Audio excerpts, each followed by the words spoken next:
Hey gang, Jones here, back with another video. Today we're going to talk about more details about the game itself. Now this has nothing to do with the release date or anything like that. I just want to give people a heads up before the video starts. Some of the things in this video that we were going to talk about are the health and medical system, as well as the first look at the map.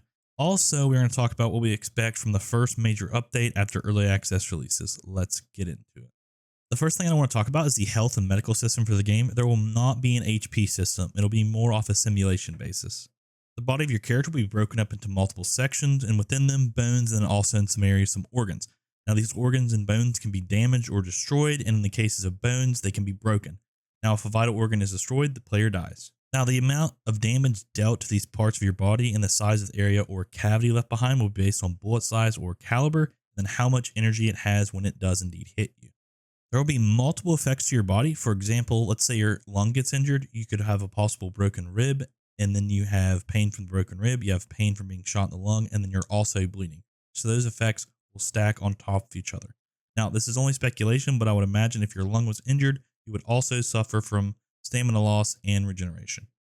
With enough blood loss, you'll become unconscious, or you can become unconscious. You will need to have someone else bring you back with a blood infusion and then other assistance. Now, you can give yourself blood infusions, but you'll need someone to help you out if yourself are unconscious.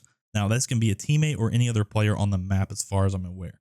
Now, you need to think about this rationally, okay? You can't give someone blood without stopping the bleed. So you need to stop the bleed and then give them blood to expect any progress and be able to wake the person back up.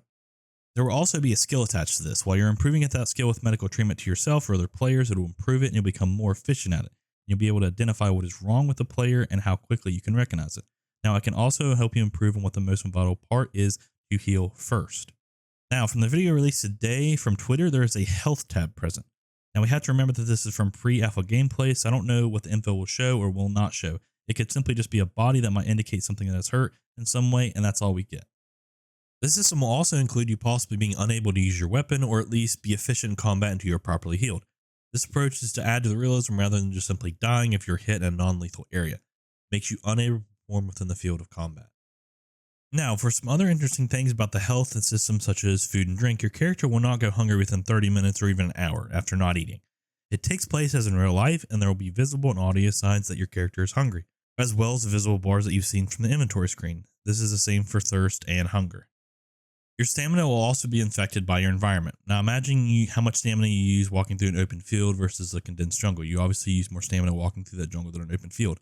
In this game, it mimics that. So you're going to use more energy going through different terrains than other terrains, such as like mud, rain, or a clear day.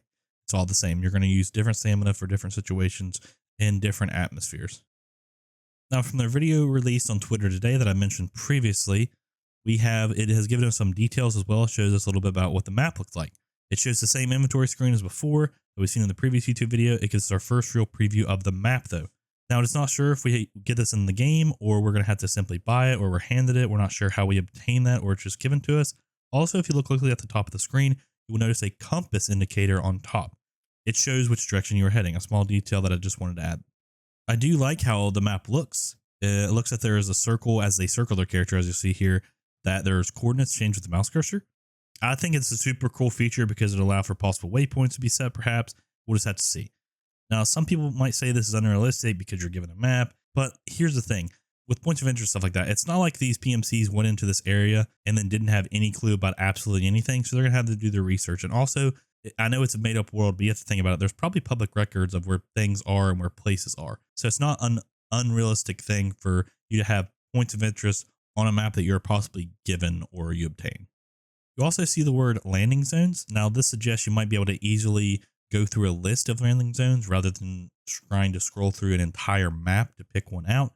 But you might be able to do both. I'm not sure what this really indicates, but that's just my opinion on the matter. Another tab that is grayed out or not highlighted is zones of interest. Now, this could be a multitude of different things, and I don't even want to speculate what it could be because we could go down a huge rabbit hole there. But I just want to take note of it and let you guys know that it is there. You can also see on the bottom right of the video that you're simply gaining XP from exploring. And I like that a part of the game, and they've been stressing that to explore. So I like to see that key feature that you get XP from just simply exploring.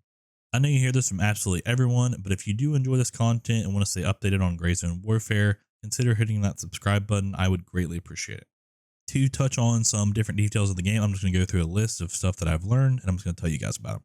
So you will have the option to play solo. You are not forced to play in a 4-man squad. Now, it is encouraged to play with a squad, but is not required. Now, the game will also feature proximity chat so you can communicate with nearby players. There is no XP gain from killing players. It is strictly based on the fun of PvP and the possibility of getting loot. Now, there will also be no missions requiring you to kill players either. There will also be unlockables for XP outside of the traders. So the examples are for cosmetics are boots, shoes, pants, shirts, gloves, and possibly even more because we see hats in some of the pictures within the game. You'll be able to make your character unique based on your XP. Continuing with character customization, at the start of the first launch, you'll make your way through the character customization screen. You'll be able to pick things like skin color, different types of faces, the starting apparel that you want, and some camouflages and so on after that. And then you'll choose a faction and a name, and then you'll get to the menu where you can actually start the game. When you eventually do get into the game and you start, you're free to do whatever you like. If you simply want to go explore, if you want to start quests, if you just want to start going for loot, if you want to start hunting players, you are free to do whatever you want. You have free will as soon as you start the game. The first major update after early access is released will be the day and night cycle, and this will include night vision being added and then possible thermals as well.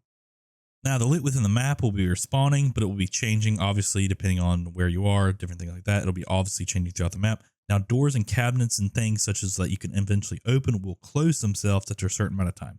Now, I do like this because you can see if people have been there recently, because if you know that they're open, I don't know the exact time limit of when these doors and cabinets and other things will be closing, but you can assume that people have been there nearby, and that's a really cool aspect of the game, I think. Also, this will be similar to bosses that you have to kill. So, for example, if you go and the boss is dead, perhaps, then you have to wait for them to respawn to kill them. So this could be another indicator that players are nearby or had they have passed through recently. Now, going back to loot, this is kind of like every single game, but I still wanted to emphasize this, is that there'll be different locations for better or worse loot, such as a hotel having luxury items, and then comparison to like maybe a small village where they have lesser loot. So I think this was going to be one of those times that it creates hot zones for players because the loot that's there is more valuable and then different places. So I think this is one of the parts that you can guess that will create hot zones for PvP. Now, weapons will be in multiple pieces, so this allows for like a great customization of, weapons that you want to make unique for yourself, or perhaps help someone out and make the weapon for them, make it easier, make it harder, make it for certain situations, whatever it may be. But these weapons will come in multiple different pieces, so you can have, a very unique weapon for any given situation. The last thing I want to talk about is the AI. Every single AI will at least say something to you before taking action. Okay, so they'll give you a chance to react, whether it be with violence or just leaving.